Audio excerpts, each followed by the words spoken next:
borgan sari bahor begonadir borgan sari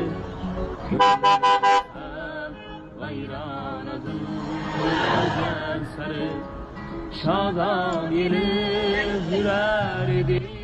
Nima deyirishdi? Ha? Olotdagarchilik qilishga. Ko'tingga santiqasan, tushundingmi? Unaqa gaplashma. Ko'tingga santiqasan. Bu joyingni qilib qo'yaman. Yo'q, aqling yetmaydi. Spokойно aytadi. Aqling yetmaydi. Akalaringdan yordam beraman. Kim formal akalaring yordam beradi senga, ha? Senga hech kim yordam berolmaydi. Bir ikkita hojat o'tasan. Menga Alloh yordam beradi. Men senga aytaman. Alloh yordam beradi. Senga o'xshayotgan bir yetkazib ham qo'ya olmayman. Yo'q, seni aqlingga emas. Menga, senga meni qo'limga. Seni qo'lingga. Sandan keyin jallab.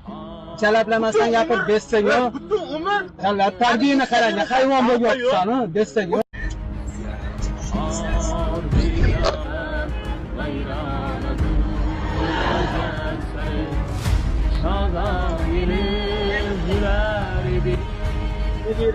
Ha? Olotdagarchilik qilishga. Bu joyingni qilib qo'yaman. Yo'q, aqling yetmaydi. Spokойно aytadi. Aqling yetmaydi. Akalaringdan yordam beraman. Kim menga Alloh yordam beradi. Men senga aytaman. Alloh yordam beradi. Senga o'xshayotgan bir yetkazib ham qo'ya olmayman. Yo'q.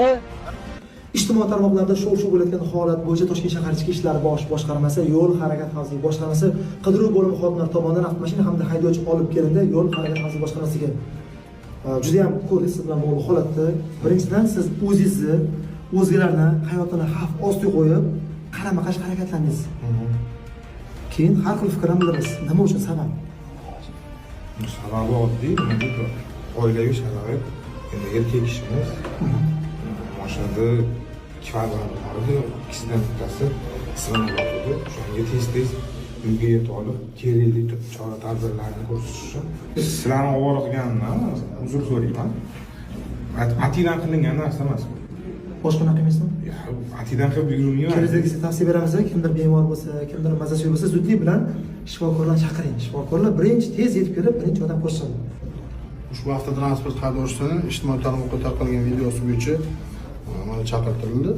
Endi haydovchiga tegishli ma'muriy bayonnoma rasmiylashtiriladi. Yo'llarda haydovchilardan belgilangan qonunlarga, qoidalarga rioya qilishni so'rab qolamiz.